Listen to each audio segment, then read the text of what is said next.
Speech off. So sometimes I think I sound like a broken record, but because I write posts on the same subject all the time, but I am so thankful for books, like especially the psychological suspense thriller books that just keep you wanting to read it. Like the fact that Kindle is as cheap as it is, it makes it really kind of affordable. I would be really sad if I had to give it up, so I would give up my Hulu or Netflix or any other service, which I have, to be able to read. Like, I'd rather figure out some other way to watch some TV, which thankfully there can be, but besides the point. I like reading, to me, especially like a super good book that you're just stuck on and you just want to know what happens. To me, that's way more fun than, like, because I've thought about it, it's like, you know, like going out and doing stuff, or I don't know, I just think it's one of the most enjoyable things. Like, it's one thing if you're sitting there reading with somebody else, and like for me, I know there's been times where other people have read to me in the past, so they enjoy the book as well. But I just know reading has always been that thing for me that's like, I always want to know. Like when I was younger, I so loved, like, R.L. Stein. He wrote really scary books for kids, and I remember when they used to send me books in Braille, and I would look forward to that. And I think they would send me Babysitter's Club and a few other series like that. And I like the Babysitter's Club books too, they were good. But the R.L. Stein books, and now it's like any of the psychological thriller, suspense, and I like, Joe Hill and Stephen King. I've read so many of their books as well. I know they can be pretty creepy, but I just find that genre just fun. It's like watching scary movies, which I also love. I guess because I don't feel like this stuff is real, I don't look at it like, oh my gosh, this thing could happen to me or whatever. Like, I know how to, like, separate myself from the situation in the book or the show. But anyway, back to books. I do enjoy books. Like, I read a book about, like, a lady who she had a baby, and he was almost 1 year old, I guess, and he was a crier, constantly crying, constantly just unhappy, and like she tried her hardest to soothe him, and then the husband was like kind of not there for her that much. Like, he'd go to work and he'd come home and play with the baby, but he felt like the lady's, his wife, I don't think they were married, but he felt like her life was easier because he had to go to work and stuff every day, and she got to be home, but she still had all these responsibilities, and the child was really kind of stressful because, like, you couldn't soothe him. So then she starts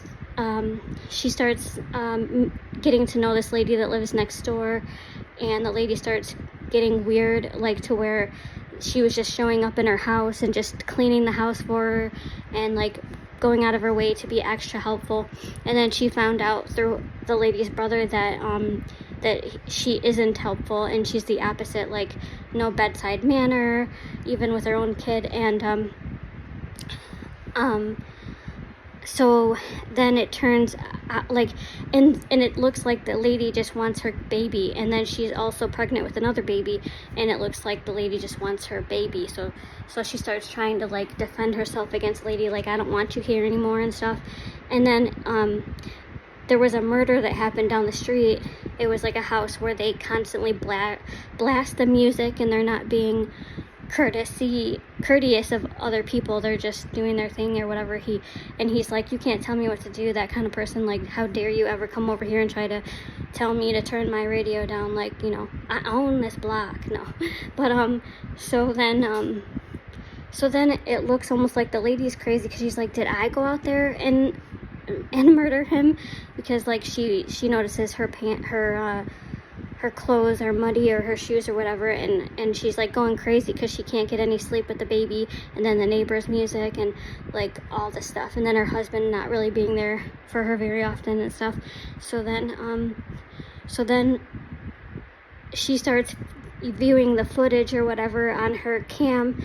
Her husband finally set up a camera and stuff, and then she sees herself, because it's just I forget like stuff, you know, like the lady ends up convincing her to change her hair color to match her hair. So then she thinks she sees herself in the camera, like coming and going, and maybe it's her that's like buying extra stuff than they need, and her that's, you know, like obsessing over her in every way, like, you know, to the point that it's just really weird and there's no boundaries, and, you know. So then that at the very end though, when she starts going, oh, maybe it's me the whole time, and I'm thinking this other lady is really just me, you know, taking her hand and doing circles around my stomach, like with the new baby in there, like, you know, and just being extra weird, like not your typical, like, even bestie, and she barely even knew her and stuff. So then then she meets up with her again, and she has brown hair, not blonde, which was the original hair color or whatever. So then she's like, is it really this lady after all? And then she was like, you know, she finally revealed it at the end, like, you kept it quiet this whole time. And she's like, you killed a neighbor or whatever. And so I think really it was her the whole time, that weird lady or whatever, and like she started, and then the woman started thinking it was her when it was really the lady. And like the book before that I read was like, oh, and the husband started being more there, like, I realized I need to be more supportive, and I took some time off work, and your parents are gonna be there, because her family wasn't supportive either. Anyway, and then I read this other book that was like a lady took a job after she lost her sister, because like she gave her sister her kidney, but then it didn't work out and the woman ended up dying. So she ends up taking this because she works as a chef, but she's only a dessert chef at a place, and that the guy she works for is a total jerk. Like, he'll throw the plate at the wall or tell her she needs to redo it even though it's perfect, just because he is a narcissist and controlling and weird and mean.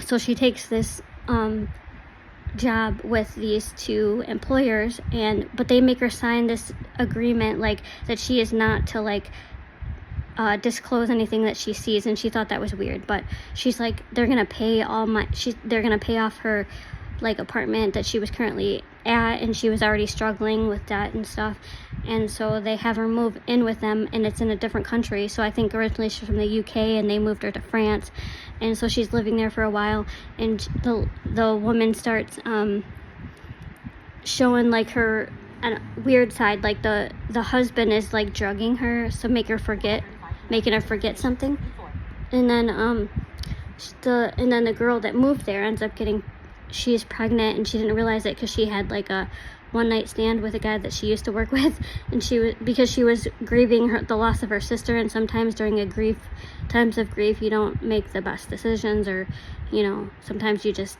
do like a impulsive thing or whatever. So then the lady who she's working for,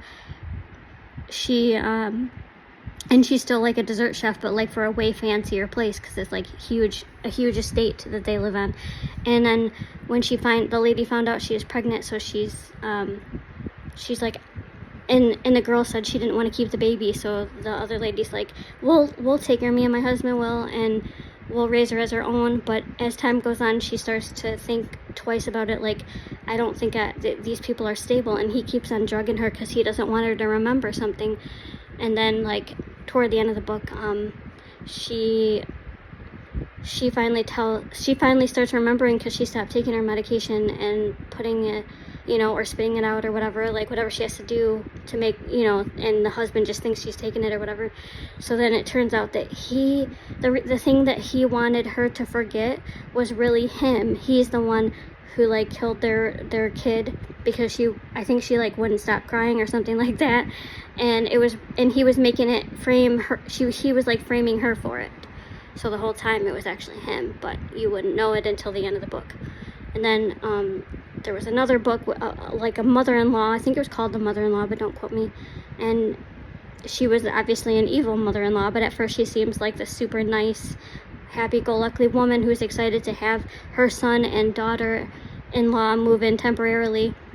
And it turns out that she locked the husband's wife, her daughter-in-law, in the basement, and then she finds these writings that were from a kid and the kid was from a different family, but she like switched the babies, and then her husband's actually not really the biological child of the mother-in-law. And so it was just that was just a trip in itself, because she reads this little boy's diary like I'm locked in the basement and the mom won't let me out, and she thinks that there's something wrong with me. And I think it had to do with his appearance. In both that book and the one I read after that about the lady who is a chef or whatever, her baby was gonna have the same kidney failing problem, like a smaller kidney than the other one. So the lady who wanted to adopt him was mad about that. So it was interesting that both of those books dealt with like parents not being happy that the child is going to come out with an issue like the cleft palate or the smaller kidney, and that was an interesting correlation to put into practice. So I mean, that's why I like books, because you never know until the end, like the real thing, like what's really going on, and they just kind of keep you hooked. And to me, you get so much out of a book, sometimes more than watching TV. Like I like watching TV because sometimes the show ends up being better than the book, but not in all instances. It's just something about reading that it's just, so anyway, I just love to read, and I'm thankful that I can participate in as much reading as I have, and yeah, so blah blah blah, right? Reading, yay! Speech on. Stop recording video.